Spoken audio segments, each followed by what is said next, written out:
અહેમદાબાદ મિત્ર ન્યૂઝમાં આપનું સ્વાગત છે। ભારતીય મૂળના અમેરિકન અવકાશયાત્રી સુનિતા વિલિયમ્સ મંગળવારે રાત્રે 3:27 વાગ્યે તેમના 4 સાથીદારો સાથે પૃથ્વી પર પાછા ફર્યા છે। 9 મહિના અને 14 દિવસ સુધી આંતરરાષ્ટ્રીય અવકાશ મથક પર રહી આંતરરાષ્ટ્રીય અવકાશ મથકથી પૃથ્વી પર પાછા ફરવામાં 17 કલાક લાગ્યા।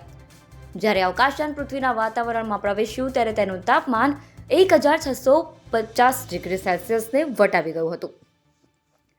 આ સમયગાળા દરમિયાન લગભગ 7 મિનિટ સુધી સંદેશા વ્યવહાર બંધ રહ્યો હતો।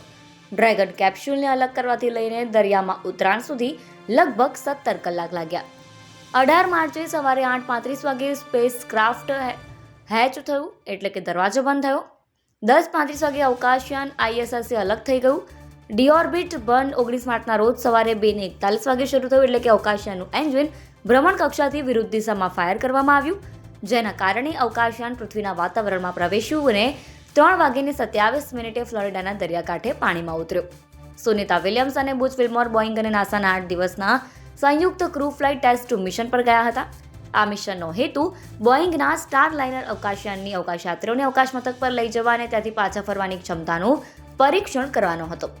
અવકાશયાત્રીઓએ અવકાશ મથક પરના તેમના 8 દિવસ દરમિયાન સંશોધન અને અનેક પ્રયોગો પણ કરવા પડ્યા, પરંતુ થ્રસ્ટરમાં સમસ્યા બાદ તેમનું 8 દિવસનું મિશન 9 મહિનાથી વધુ લંબાઈ ગયું।